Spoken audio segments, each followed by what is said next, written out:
Emmerdale's Graham Foster finally has someone in his corner tonight as Don Fletcher encourages Joe Tate to give his father figure a chance.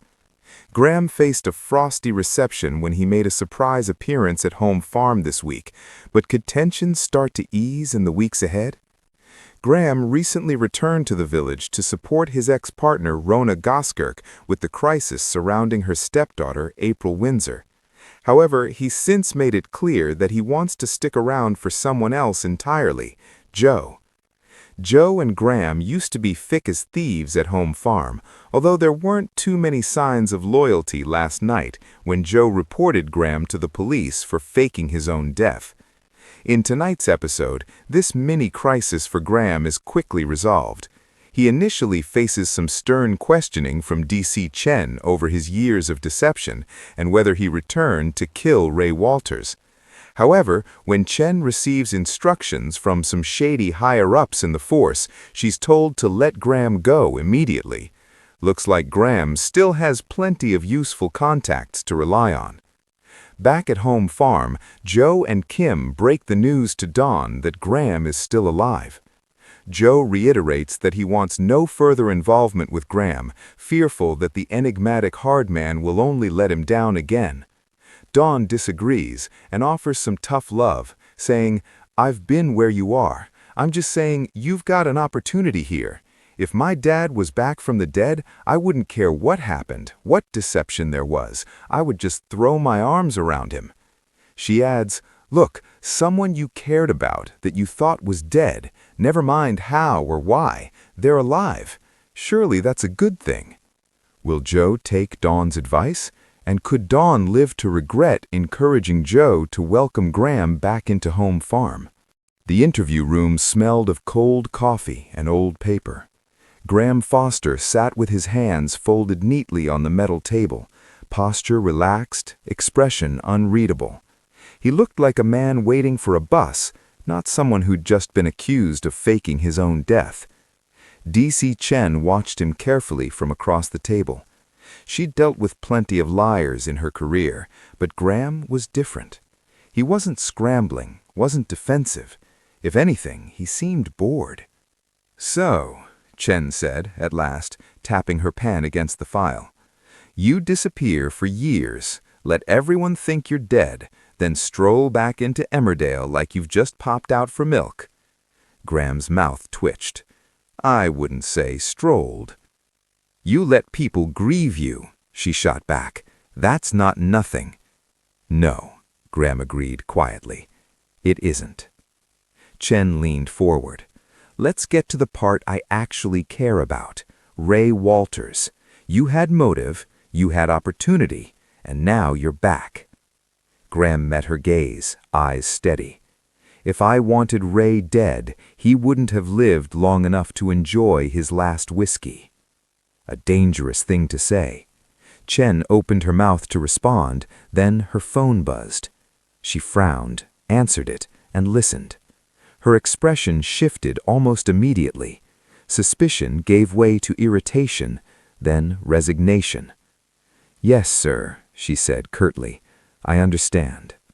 She ended the call, stared at Graham for a long moment, then snapped the file shut.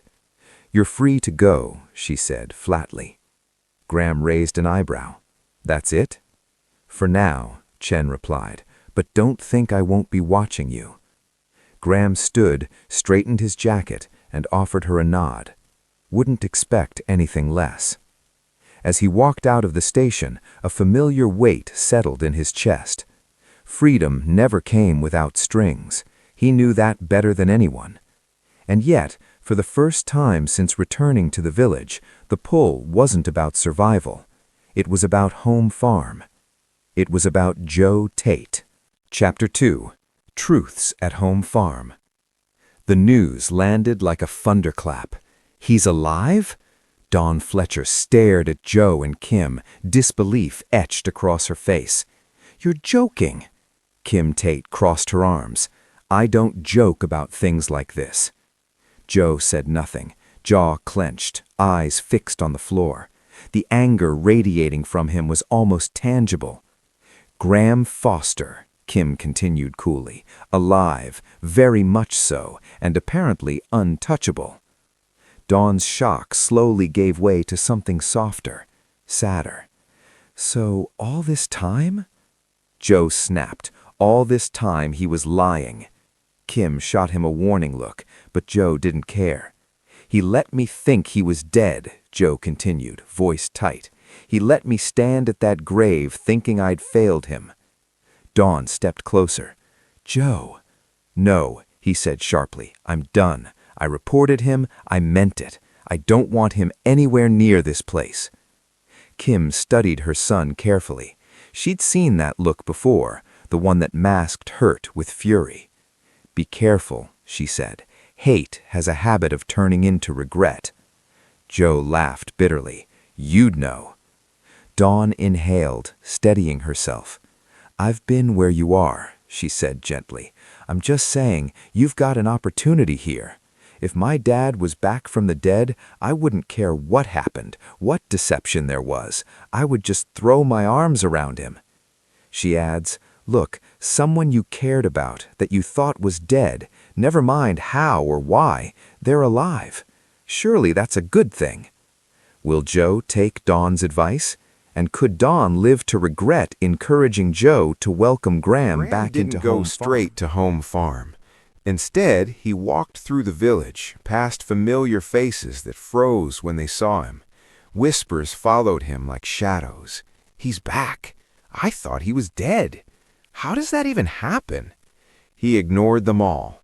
At the edge of the village, near the fields, he stopped. The memories hit him hard here. Late-night talks with Joe, teaching him how to read people, how to survive in a world that would eat him alive if given the chance. I tried to protect you, Graham muttered to the empty air, in my own stupid way. He knew Joe wouldn't forgive him easily, maybe never, but he had to try. Chapter 4.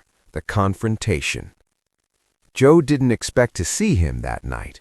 Graham stood in the doorway of the home farm study, hands visible, expression cautious. You've got some nerve, Joe said coldly. Probably, but I wasn't leaving without speaking to you. Joe stood up abruptly. You're not welcome here. I know, but I'm not here for forgiveness.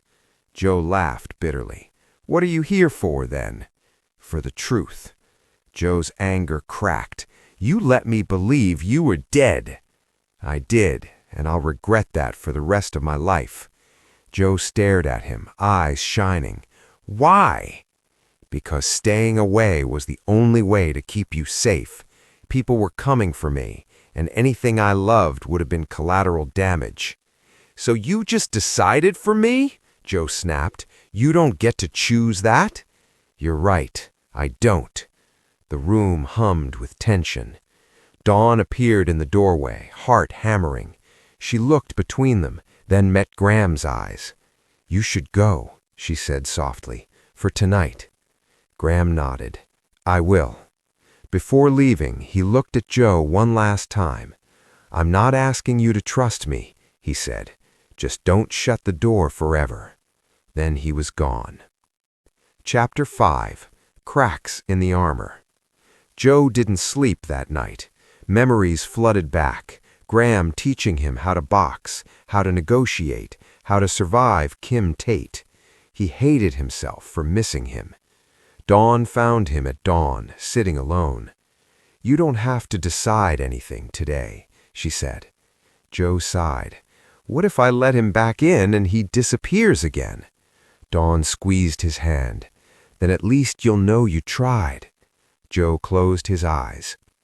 Chapter 6. Kim's Calculations. Kim Tate didn't believe in coincidences.